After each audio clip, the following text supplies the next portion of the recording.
حضرات، پروفیسر قمر رئیس صاحب کسی تعارف کے محتاج نہیں. میں ان سے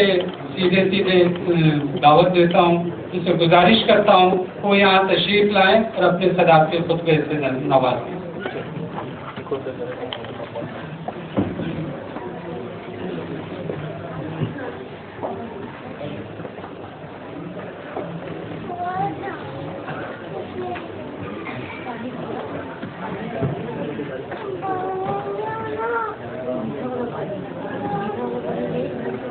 محترم حبیب ناصر صاحب، شمس الاسلام صاحب، محترم مظہر امام صاحب، عطیہ اللہ صاحب، جناب عبید الرحمان صاحب، ابرار رحمانی صاحب، سامنے ہمارے قابل اہل قلم بزرگوں اور دوستوں، آج جو محفل برپا ہوئی ہے رونمائی کی کتابوں کی، اس کے لیے سب سے پہلے تو میں اپنی جگہ مبارکباد دوں گا سب رنگ اور اس کے آرگنائزر، اس محفل کے آرگنائزر ہمارے دوست ہیں عبید الرحمان صاحب، ڈاکٹر عبید الرحمان، کہ نہایت طریقے سے، خوش اسلوبی سے، بے پناہ ترنیمی صلاحیت کا اظہار کرتے ہوئے انہوں نے یہ کتابوں کی رونمائی کیا، آج یہاں منعقد کی، اور اس میں اتنی اکابر شخصیتوں کو یہاں بلا لیا جس پر آپ دیکھ رہے ہیں، تشریف رکھتے ہیں، یا جنہوں نے اظہار خیال کیا. بزرگ بھی ہیں اور نوجوان بھی ہیں، لیکن سب کی باصلاحیت لوگ ہیں اور اس کا حق اور اختیار رکھتے تھے کہ ہمارے بزرگ اور نوجوان کی کتابوں یا ان کی تصنیفی کاموں کے بارے میں اظہار خیال فرمائیں جو آپ اتنی دیر سے سن رہے ہیں. زیادہ تر تقریریں ہوئیں، مضامین پڑھے گئے، میں ان کو دہراؤں گا نہیں کہ حضرات نے پڑھے ہیں، ان کا خلاصہ بھی نہیں کروں گا، تو یہ سب آپ کے ذہن میں پوری طرح تازہ اور محفوظ ہیں. اتفاق سے آج اس محفل میں آپ کے سامنے جو لوگ بزرگ بیٹھے ہیں، ہمارے حبیب ناصر صاحب، مظہر امام صاحب، کمال احمد صدیقی، یہ سب شاید عمر میں مجھ سے بھی کچھ پڑھے اور اپنی دانش یا علم و ادب کی بصیرت اور دانش کے لحاظ سے بھی مجھ سے بڑے ہیں، عمر میں بھی بڑے ہیں، اور اپنے تخلیقی جسارتوں اور تخلیقی کاموں کے لحاظ سے بھی بڑے ہیں. جہاں تک حبیب ناصر صاحب کا تعلق ہے، یہ میری کم بتاتی ہے کہ میری ان سے زیادہ ملاقاتیں نہیں رہی. صرف ایک ملاقات مجھے یاد آتی ہے 15-16 سال پہلے سہارنپور میں ایک مشاعرہ ہوا تھا جس کی صدارت کے لیے مجھے بلایا گیا، اور وہاں میں نے پہلی بار اور آخری بار وہاں ان کا کلام سنا تھا. جیسا کہ مظہر امام صاحب نے ابھی آباد دوستوں نے فرمایا کہ وہاں بھی عمر کے باوجود جو 15-16 سال برس پہلے ان کی تھی، تقریباً اس مشاعرے پر چھا گئے تھے. بہت سے نوجوان شعراء بھی تشریف لائے تھے، کافی بڑی تعداد ہے، لیکن مجھے یاد آتا ہے کئی بار ان کا کلام سنا گیا. میں صرف رسالوں کے ذریعے سے ان سے متعارف رہا ہوں پچھلے 40-50 سال کے عرصے میں. ان کی منظومات بھی جو نہ صرف قومی مسائل کے بارے میں لکھتے رہے ہیں بلکہ زندگی کے مختلف پہلوؤں، مختلف ایریاز، مختلف شعبوں کے بارے میں جن کا تعلق انسانی رشتوں سے بھی ہے، ہمارے سماجی رشتوں سے بھی ہے، ہماری تہذیب سے بھی ہے، اور اس آشوب سے بھی ہے جس سے ہم آزادی کے بعد گزر رہے ہیں. اس کی گونج، اس کے اثرات بھی ان کی نظموں میں بہت روشن طریقے سے ہمیں ہمیشہ نظر آئے ہیں. جب بھی ان کی نظمیں مجھے کہیں ملی ہیں، میں نے بڑے شوق سے، اعتماد سے ان کو پڑھا ہے. بعض دوستوں سے جن کے ان کے گہرے مراتب رہے ہیں کا ذکر آتا رہا ہے. میرے ایک مرحوم دوست احمد جماعت بادشاہ پتہ نہیں کیسے ان کی دوستی تھی حفیظ صاحب سے. ہاں وہ اکثر ذکر کرتے تھے علی گڑھ کے زمانے قیام میں بھی بعد میں بھی. تو اس طرح سے ایک غائبانہ رشتہ،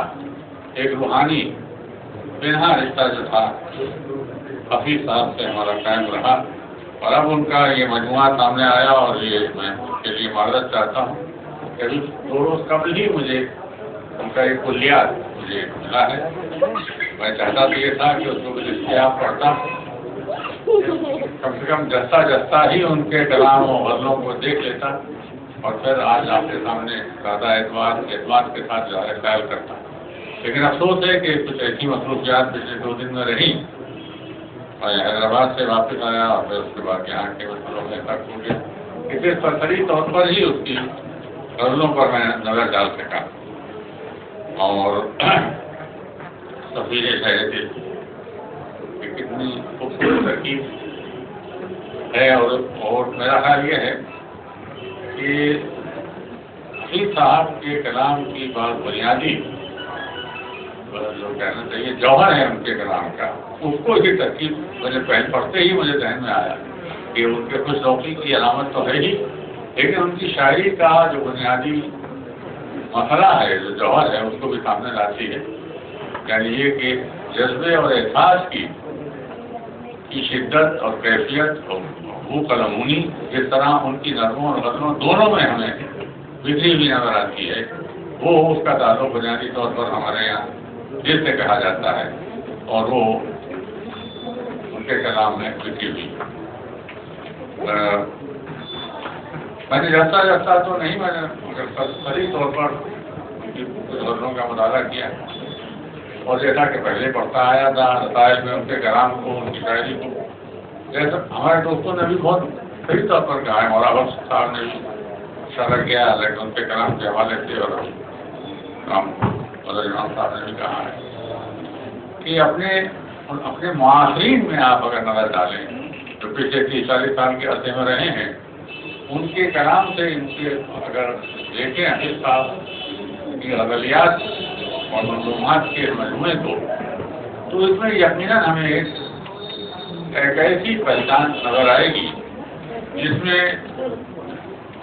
حفیظ صاحب اپنے معاصرین سے الگ تھلگ تو ہیں ہی، ساتھ ہی ساتھ یہ بھی محسوس ہوتا ہے کہ اس دور میں پچھلے 40-50 سال کے عرصے میں جو بھی تحریکیں اٹھی ہیں ادبی سطح پر، قومی سطح پر، جو موڑ آئے ہیں ہماری زندگی میں، ہماری تہذیب میں، ہماری معاشرت میں، اس کا ایک بڑا خاموش لیکن بہت ہی ووکل قسم کا عکس بولتا ہوا ہمیں ان کی نظموں اور غزلوں میں ملتا ہے. اور یہ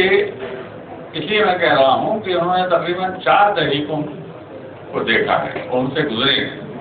اور ان تمام تحریک، رومانوی تحریک، ترقی پسند تحریک، جدیدی تحریک، اور اب ہم دیکھ رہے ہیں کہ وہاں بات جدید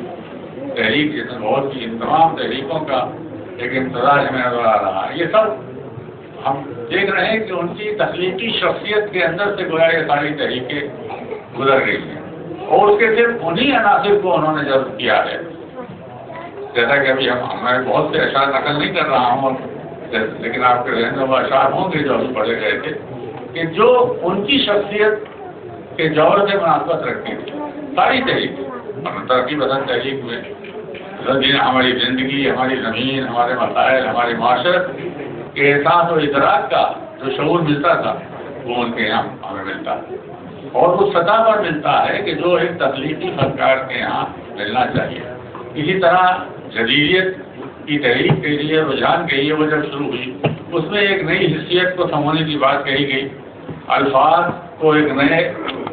راویے سے اس طرح سمجھنے کی بات کہی گئی کہ وہ پرانے جو تلازمات ہیں ہمارے اختیاراتی نظام کے، ہماری تشبیہات کے، ہمارے رموز کے، ان سے ہٹ کر آج کی زندگی اور آج کے مسائل کو شعر میں سمایا جا سکے. اس کا شعور بھی ان کے یہاں ملتا ہے، احساس ملتا ہے، اور اسی کے ساتھ ساتھ ہماری زندگی میں جو جس طرح کا اشوب اختراع آیا ہے اس کا احساس بھی ملتا ہے، اور اس کے کئی شاعروں اور تخلیق کاروں کے جو رویے رہے ہیں ان کو بھی حفیظ صاحب کے کلام میں ہم بہت واضح طور پر دیکھ سکتے ہیں. ہیں.